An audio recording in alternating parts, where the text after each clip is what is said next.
Hi, welcome to Garden Theory. Today I wanted to talk a little bit about the differences between native plants and fall annuals, such as mums. I know a lot of times around this year there's a lot of talk I've seen online about whether or not we should promote more native plants such as asters during the fall instead of mums and pansies.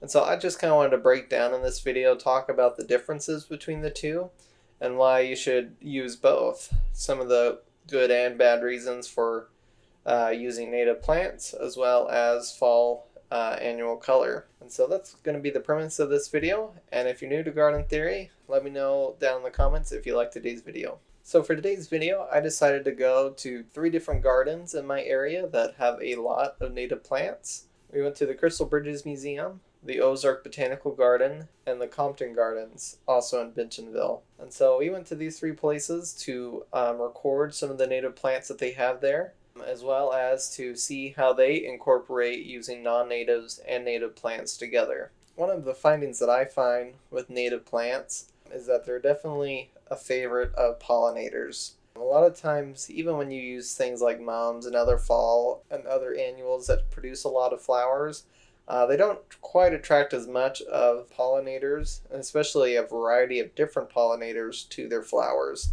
as much as the native plants do. As you see in a few of these videos that I'll share throughout this topic, a lot of the native flowers have an overabundance of different pollinators coming to pollinate their flowers, as well as a large variety of them. So I think this is very important because native plants are the plants that have evolved in your Pacific area for thousands of years.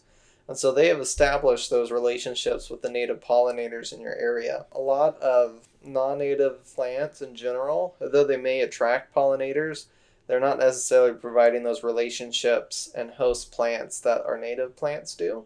And so that's definitely one big reason why you should look into planting some native plants, specifically native plants that are local to your area. And if you want to learn more about why planting native plants from your local ecotypes is important, we did a whole video about this towards the start of our channel. I have it linked above my head, but I definitely recommend watching that after you watch this video. One of the main drawbacks a lot of people will say about native plants is that they don't produce as much of a flower display. It doesn't have as much flower power to it as annuals or non-native plants do. And I think there's definitely some merit to that. A lot of native plants have their season.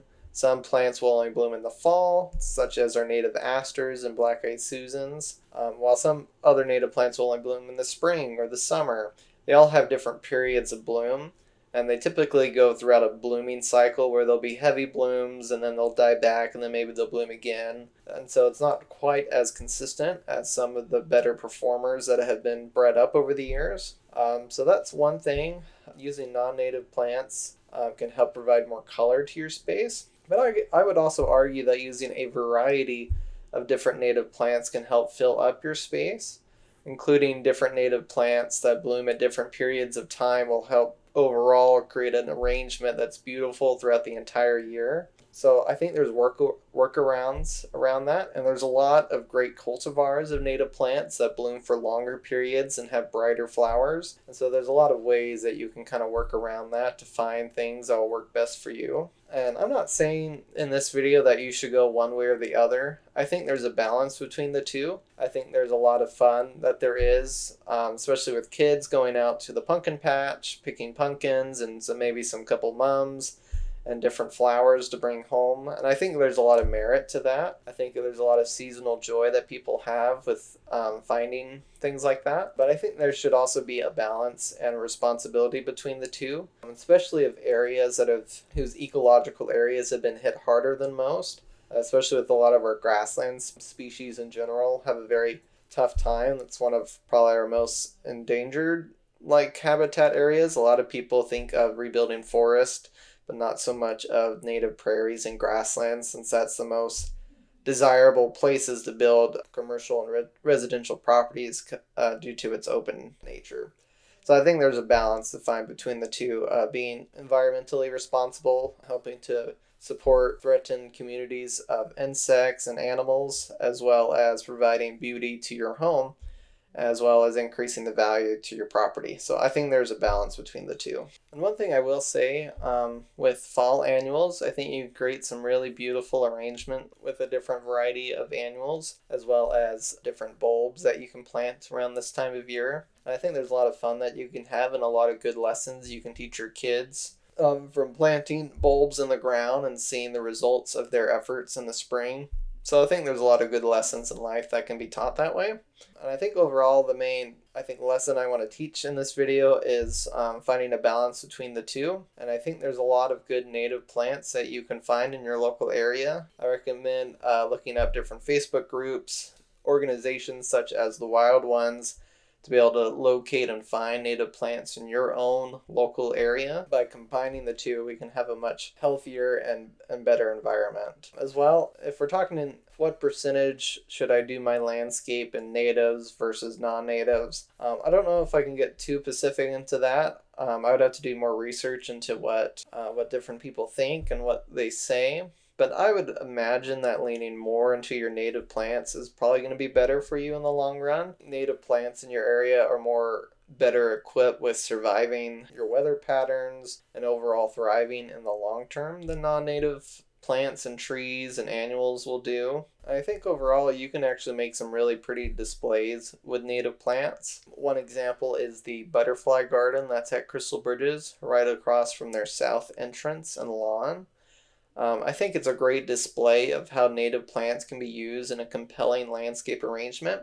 And only 20 feet away from this beautiful native arrangement is an arrangement of annuals that are non-native. So I think that's a great representation of how you can use both in your landscape. And I think they do a great job showcasing how to design with both. And overall, I really enjoy seeing all the butterflies and different insects come to their native arrangements, as well as having your non-native, more colorful displays by the entrance. So I think they do a great job showcasing how that can be done. And if you would like to learn more about how to design your landscape, I'm currently working on a series that first started with one of the more successful videos on my channel, 7 steps to create a successful landscape, which I'll have linked above my head. And I'll also have the playlist listed at the end of this video that you can click on to watch. And that's one I've been slowly working on. So far we have the video I just mentioned, as well as creating base maps and the essentials of landscape design, which talks about the elements and principles of landscape design. So if that's something you want to learn more about, of how to apply these principles when designing your landscapes, I would definitely recommend watching those. I'm hoping within the next week or two to be able to create hopefully 1 or 2 more videos to add to that series, going on from our base map creation to functional diagrams, traditional drawing and sketching methods to create a landscape design on paper, something that you as a homeowner can do, especially if you're in a situation where you can't quite afford to have a larger landscape company come to your yard to do a work for you, to be able to help provide a way for you to be able to do it yourself and to plan out your landscape into stages that you can plan out and to be able to showcase your end goal. And I think there's a lot of great language that you can learn by doing that, to showcase not only to maybe your spouse or kids, but also if you live in an HOA or any other organizations that you need to showcase to improve your home. And I think that's a great way that you can increase the value of your home as well.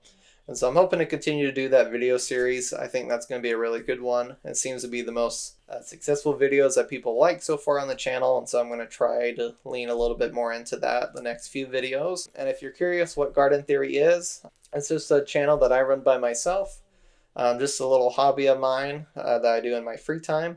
And any videos I take of any places are not sponsored or affiliated by them.